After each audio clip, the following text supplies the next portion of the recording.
She raised him like her own, gave him everything, and he repaid her by kicking her to the curb. It was a Thursday late afternoon, the kind of day when the sun couldn't decide whether to shine or call it quits early. Evelyn stood on the front porch in her house slippers, holding a reusable grocery bag with a loaf of bread, a few cans of beans, and a rotisserie chicken, still warm through the plastic. She pressed her hip against the front door, her door, and realized something wasn't right. The key didn't fit. She tried again, turned it slow, fast, flipped it upside down like maybe she just wasn't thinking straight. But it wasn't her hand that was wrong, it was the lock. The deadbolt had been changed. She knocked once, then twice, then louder with the side of her fist. Still holding the grocery bag. Still wearing her soft blue cardigan that smelled faintly of lavender. Still standing where she had stood for 22 years. And then the door opened, just a crack. Ryan's girlfriend, Natalie, peeked through the gap, her eyebrows raised like she wasn't expecting company. "Oh, hey, you weren't supposed to be back until later." Evelyn blinked. "Why can't I get in the house?" Natalie hesitated. She looked back over her shoulder, then stepped outside, pulling the door shut behind her. "I think Ryan was going to talk to you about that." "Talk to me about what?" "You don't live here anymore." Silence fell like a brick. Evelyn held her grocery bag tighter, suddenly unsure what to do with her hands. Her chest tightened. "What did you just say?" Natalie gave a nervous little smile. The kind people use when they're pretending everything's normal. "Look, it's just paperwork stuff. Nothing personal. Ryan said you agreed to transfer the deed." "Oh, what?" "He said you signed a few weeks ago. Remember all those documents at the kitchen table?" Evelyn stared, and slowly it started to click. The forms, the way Ryan brushed off her questions, told her it was just housekeeping, that we need to get things in order, that this will protect the house if anything happens to you. She had trusted him. She had trusted her son. And now her hands were trembling. Natalie didn't wait for more questions. She slipped back inside, muttering something about giving Ryan a call. The door shut again, locked again. Evelyn stood there for a full minute, then 5, then 10. Nobody opened the door again, and she didn't knock. She walked down the steps slow, that chicken still tucked under her arm like a baby. She didn't know where she was going, but she knew she wasn't going back inside. But Ryan hadn't just taken her house. He took something deeper, and Evelyn was about to remember exactly who she was. Long before any of this, before the paperwork, before Natalie, before her front porch became foreign, Evelyn had been more than just a woman in a house. She had been a mother, and not just to anybody, to a child nobody else wanted. Back in 1996, Evelyn was working the night shift at St. Joseph's Hospital in Jackson, Mississippi. She was a floor nurse, tough, reliable, soft-spoken, a woman who had long since made peace with not having children of her own after 2 miscarriages and a failed round of IVF. The grief was a scar, invisible but deep. And then one night, she met Ryan. He'd come in with a broken wrist, barely 2 years old, pale, underfed, wearing a t-shirt just 3 sizes too big with mustard stains on the collar. His foster mother didn't even stay at the hospital. Dropped him off with child services and left. Evelyn didn't go looking to adopt. But sometimes God doesn't knock. Sometimes he just sits a baby in your arms and dares you put him down. Ryan was silent for the first few days. Just clung to her scrubs like a vine. Wouldn't speak to anyone. Wouldn't eat unless she fed him. Something about her made him feel safe. And that was enough. 2 months later, she filed the first set of papers. 6 months after that, he had her last name. Her friends thought she was crazy. A single black woman in her late 30s adopting a white toddler with behavioral issues. "Girl, you try to save the whole system?" "No, just this one," she'd reply. Evelyn gave Ryan everything she never had. A bedroom with a race car bed, packed lunches with his name and marker, swimming lessons, piano lessons, Saturday trips to the zoo. He had asthma. She found the best pediatrician. Trouble reading. She hired a tutor.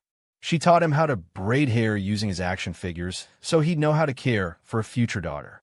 She made him write thank you notes after Christmas. And she never once missed a parent-teacher conference. But not everything was perfect. As Ryan grew older, things changed. By middle school, he started asking questions. "Why do I look different from you? Why do people stare at us in the store? Why does everybody think I'm adopted?" She always answered with the same words, because you are, but that doesn't mean you're not mine. He never fully accepted it. In high school, he grew distant. By college, he barely came home. And when he did, it was always quick, an overnight visit, a dinner, a "Hey Mama," before rushing out with his phone in his hand. But Evelyn never complained. She kept the lights on, kept his old room just the way he left it, kept believing that love, even quiet love, was enough. Then her husband passed, and suddenly Ryan started coming around more. He was helpful at first, cleaning gutters, mowing the lawn, reminding her to take her blood pressure pills. He'd bring Natalie sometimes, and they'd sit on the porch while Evelyn made cornbread and watched Jeopardy. She thought things were healing. But what she didn't know was that Ryan hadn't come home to rebuild. He came to take inventory, and by the time she realized it, her name was off the deed and her trust had been sold for scraps. But a mother doesn't forget, and Evelyn was already remembering every sacrifice she ever made. Evelyn spent that night in her car. She parked it 2 blocks down from the house. Well, what used to be her house, in front of a row of duplexes with peeling paint and plastic chairs on the porches. She didn't cry, not once, but her hand stayed locked at 10 and 2 on the steering wheel, even after the engine was off. The rotisserie chicken sat untouched in the passenger seat, cold now, grease soaking through the plastic. She stared out the windshield, her eyes fixed on nothing. Grief has a way of sitting heavy in your lungs, not just from losing people, but from realizing who they never were to begin with. When her husband Leonard passed 3 years ago from a misdiagnosed blood clot, Evelyn thought the pain couldn't cut deeper. He had been her balance, a man of few words, all weight. They met at church, fell in love over fried catfish and Bible verses, and spent 29 years building a home that rested on faith and forgiveness.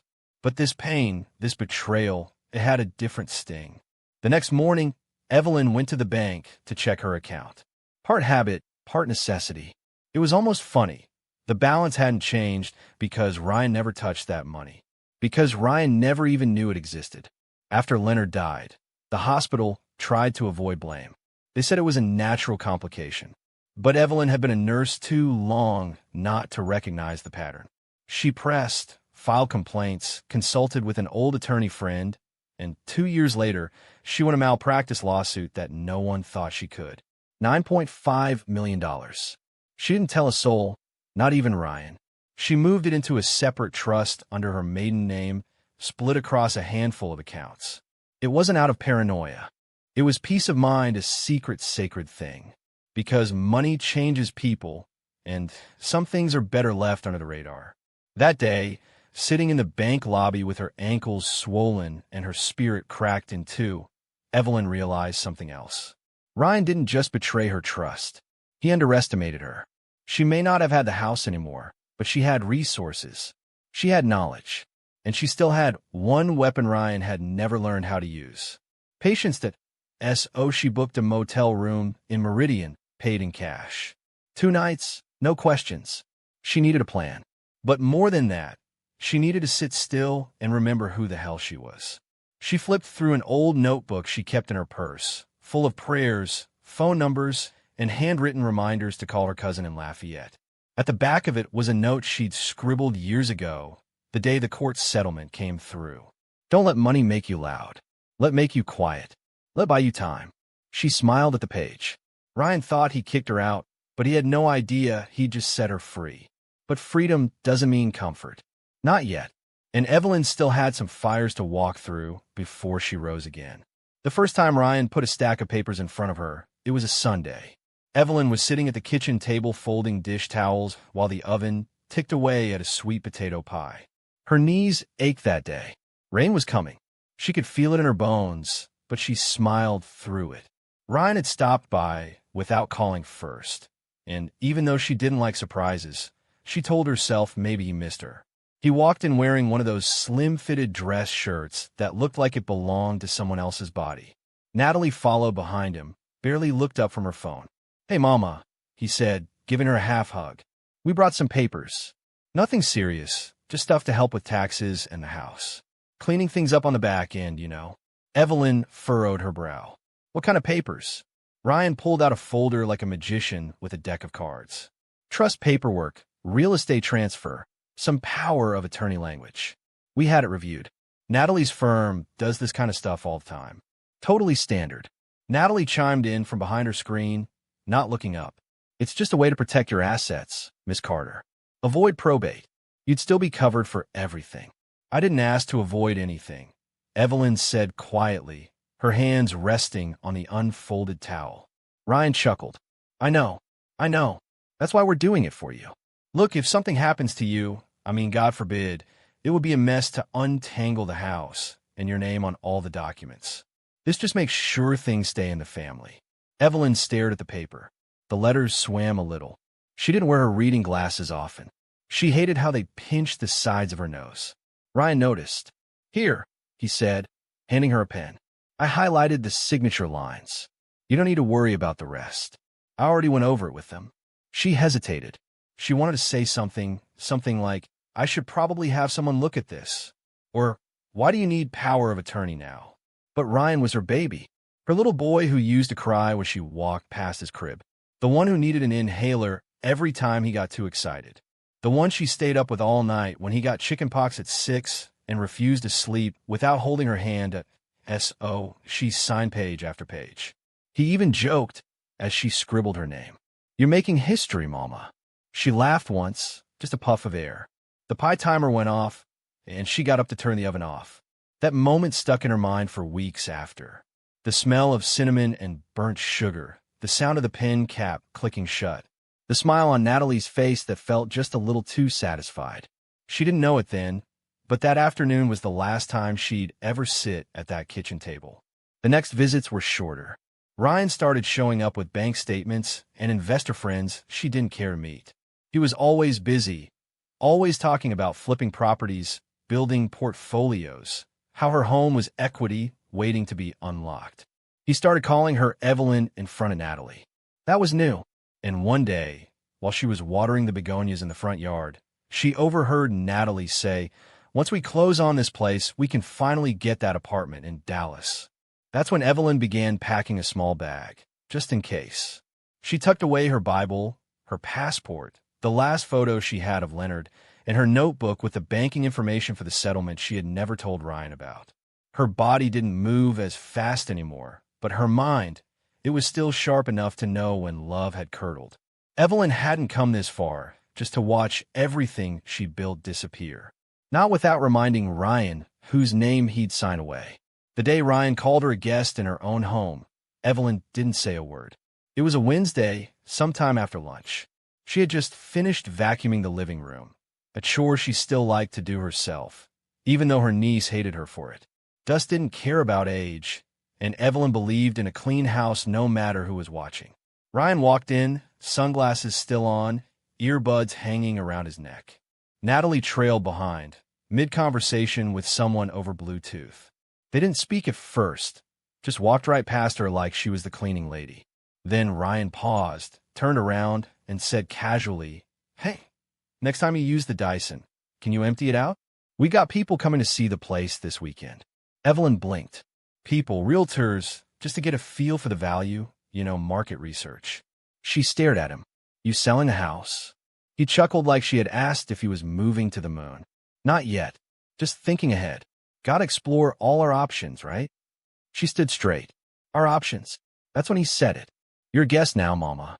It's still your space, of course, but legally, well, you know how it is. Her hand tightened around the vacuum handle. She didn't say anything. Didn't scream, didn't cry, just nodded once. That night, she packed her small bag for real. She didn't take much, just what she needed. That Bible, her notebook, 2 dresses, 1 pair of sneakers, and her wedding band, which she hadn't worn since Leonard passed, but still kept in a little pouch by her bedside table. Ryan didn't ask where she was going. Natalie didn't care. They had what they wanted, or so they thought. Evelyn checked into a budget motel on the other side of town, near a truck stop and a gas station that always had flickering lights. The bed creaked when she sat down, and the heater wheezed like it had asthma, but it was hers, and it was quiet. She sat at the tiny desk and opened her notebook. There was a number she had kept in there for 14 years. Belonged to a woman named Doris, who used to work at a nonprofit that helped older women navigate housing law. Doris had helped her once when a tenant in her rental property tried to sue her over a plumbing issue. She dialed the number. It rang once, then twice, disconnected. She sighed. Then she remembered CJ. Clarence C.J. Bell, Leonard's friend from the old neighborhood. A lawyer, long retired, but sharper than a whip and twice as stubborn. She hadn't spoken to him in years, but she picked up the phone anyway. That IT rang 6 times before a tired, raspy voice answered. This better be Jesus or trouble. Evelyn smiled. Maybe it's both. Evie, yeah, it's me. I need to talk to you. But CJ didn't need much convincing, because real friends remember when someone shows up with a casserole after your surgery, and he'd been waiting for a call like this. CJ met her at a diner just off I-20 the next morning, the kind of place that still served coffee in heavy ceramic mugs and called everyone Han, whether they were 5 or 85. He looked older than she remembered, white in his beard now, eyes a little glassier, but he still had that same thick brow and dry humor that made people think twice before lying to his face. You look like hell, he said, sliding into the booth across from her. Evelyn smiled. Good morning to you, too. He took a sip of his coffee, black. No sugar, no cream. Just like Leonard used to. All right, CJ said, setting the cup down. Tell me everything. Don't skip, don't soften, just lay it out. So she did.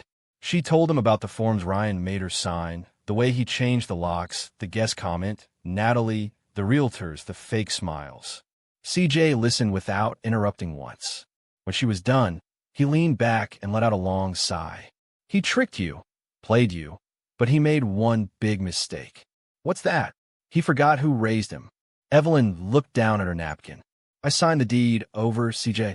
Yeah, but signing under false pretenses, that doesn't mean it's legal, especially if you weren't fully informed or he misrepresented the documents. She raised an eyebrow. You think we can take him to court? CJ grinned. Evie, I could take him to court in my sleep. She laughed, but there wasn't much humor in it. I'm tired, CJ. I'm not trying to destroy him. I want my home, and I want to look at myself again and not feel like a damn fool. CJ nodded slowly. Then let's not destroy him. Let's teach him something. They spent the next 2 hours going over everything, what she signed, what dates she remembered, the conversations she could recall. Evelyn had written most of it down in her notebook anyway, even before she thought she'd need it. Habit of an old nurse. Document everything. CJ told her what to expect next, what kind of lawyer he'd connect her with, how they'd file a petition to investigate whether the transfer was fraudulent, and what to do if it escalated to court. Then Evelyn said something she hadn't told anyone else. I've got money, CJ. He blinked. You mean a little saved up? No, I mean real money. Settlement money from the hospital. $9.5 million. CJ nearly dropped his mug. Jesus. I never touched it. Didn't want Ryan knowing. Didn't want anyone knowing, really. CJ shook his head slowly. You've been sitting on $9 million and letting this boy run circles around you. I didn't want money to change the way I loved him, she said, barely above a whisper. CJ didn't answer right away, just stared at her, then reached across the table and touched her hand. It didn't, he said. He changed all on his own. Evelyn looked out the window at the highway in the distance. Her reflection in the glass looked older than she felt. Worn, not defeated, but cracked like something that had been dropped but refused to break. She turned back to CJ. I want to do this right. No drama. No cameras, just my name back on my door. CJ nodded. We'll get it. But there was one last conversation Evelyn needed to have before the lawyers, before the hearings. One final attempt to speak not to the man Ryan had become, but the boy she remembered. Evelyn didn't call first. She knew if she did, he'd either hang up or have Natalie talk for him. So she just showed up. It was late afternoon when she pulled into the driveway. The yard looked too neat, like someone had trimmed the hedges just enough to impress a stranger, but not enough to show real care. Her begonias were gone. She knocked once. Ryan answered in gym shorts and a branded hoodie, holding a protein shake. His face tightened the second he saw her. Ma, Evelyn, what are you doing here? Evelyn stepped forward just enough that the screen door separated them. I don't need much of your time. I just came to say something. He looked back over his shoulder, probably checking if Natalie was home, then sighed and stepped onto the porch. Look, if this is about the house. She raised a hand. Let me finish. He shut his mouth. I raised you when nobody else would. Not because I had to, and not because I wanted to thank you. I did it because I saw a child who needed love, and I gave it every ounce I had. Ryan's eyes flickered, but he stayed quiet. I watched you grow. I gave up vacations, sleep, time, my body. I gave it all to you, and I never once made you feel like a guest in this life. She took a breath. Her throat was tight. And you repaid me with a signature and a changed lock. He rubbed the back of his neck. You signed, Ma. It wasn't like I forced. Don't call me Ma if you don't mean it. Silence. She straightened her shoulders. I'm not here to argue, just to tell you I know what you did. And you should know, I'm not broke. Never was. I've got enough money to buy this house 10 times over. Ryan's face changed. First disbelief, then panic, then something like shame. I didn't know that. You weren't supposed to, she said. Because love ain't a business and loyalty can't be bought. But now I know, and so do you. He opened his mouth, but no words came out. I've already spoken to a lawyer. This will go where it needs to go. I just wanted to look you in the eye one last time before it does. Ryan's hand dropped to his side. You're going to sue me? No, she said. I'm going to remind you what a real home costs. And with that, she turned and walked back to her car. No yelling, no begging, just a woman who finally remembered her worth. But lawsuits don't scare people like Evelyn. What scares them is seeing the person they underestimated rise stronger than ever. 3 months later, the house was empty. No furniture, no Natalie, no Ryan. The new owner, a retired school teacher from Lafayette, said the place felt heavy when she first walked in, like it had been through something, and it had. CJ had moved fast. The fraud petition passed through the court quicker than expected. The judge didn't even blink after reviewing the documents and testimony, said Evelyn had clearly been misled, and the transfer was under questionable, possibly manipulative circumstances. Ryan never showed up to the hearing. He'd already left the state. Natalie went back to Dallas without him. Evelyn didn't smile when she heard that. She didn't laugh. She just exhaled, long, slow, like something had been holding its breath inside her, and it could finally let go. She didn't move back in, though. Too many memories, too many ghosts of quiet betrayals and Sunday dinners that now felt like rehearsals for an exit. Instead, she took her money, her full, untouched inheritance, and did something no one expected. She bought 3 homes in Pascagoula, Mississippi. Not big ones, not flashy, just enough. She turned them into safe housing for women over 60 who had been evicted, displaced, or abandoned by their families. She named the little program Len's Place after her late husband. Said it was the kind of thing he would have done if he'd lived long enough to retire. The first resident was a woman named Alma, 74 years old, kicked out by her grandson when she couldn't babysit full-time anymore. The second was Darlene. Her own daughter sold her house while she was in rehab for a hip surgery. Evelyn cooked Sunday meals for them all. Sometimes they watched game shows. Sometimes they just sat on the porch and swapped stories about who hurt them and who they survived. Anyway, Evelyn never needed to explain her story. They saw it in the way she carried herself, calm, steady, unapologetic. CJ still visited now and then, especially when paperwork piled up. He joked about putting her on a billboard. The woman who turned betrayal into a blueprint. Evelyn would laugh and wave him off. I just did what my mama taught me. You don't fold when you're cornered. You pray, you plant your feet, and you protect your peace. But Evelyn knew the fight wasn't about a house. It was about not letting a single act of betrayal define the life she built with her bare hands. 1 year later, Evelyn sat on the back porch of Len's Place with a cup of tea and a fleece blanket over her lap. The sky above Pascagoula was strewn with orange and gold, the kind of sunset that made silence feel like a hymn. Alma was upstairs crocheting. Darlene was in the kitchen humming to herself while she cleaned collard greens. And Evelyn, for the first time in a long while, felt still. Not busy, not angry, not hurt, just still. A letter came in the mail that morning. No return address, just her name written in handwriting she hadn't seen in almost a year. Inside was a note. I messed up. I see that now. I don't know why I did it the way I did. Maybe I thought I was owed something. Maybe I just never understood what you gave me. I don't expect you to forgive me, but I wanted to say it. You didn't deserve what I did. I hope you're okay. Ryan. Evelyn read it twice. Then she folded it neatly and placed it in the back of her Bible. Not because she planned to forget, but because some things are meant to be remembered without being relived. She didn't write him back. She didn't need to.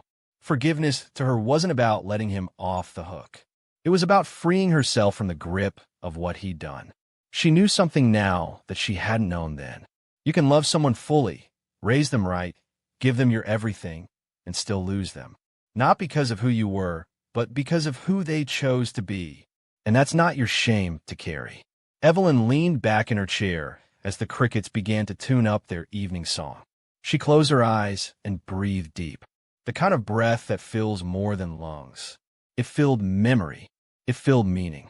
A home wasn't just a roof. It was the people under it. And she had built a new one from scratch. No paperwork needed. If this story hit you somewhere deep, if it reminded you of someone you've lost, loved, or let go, share it with a friend who needs to hear it. And remember this, real love can't be stolen. Real mothers don't fold, and real power doesn't scream. It builds again, quietly from the ground.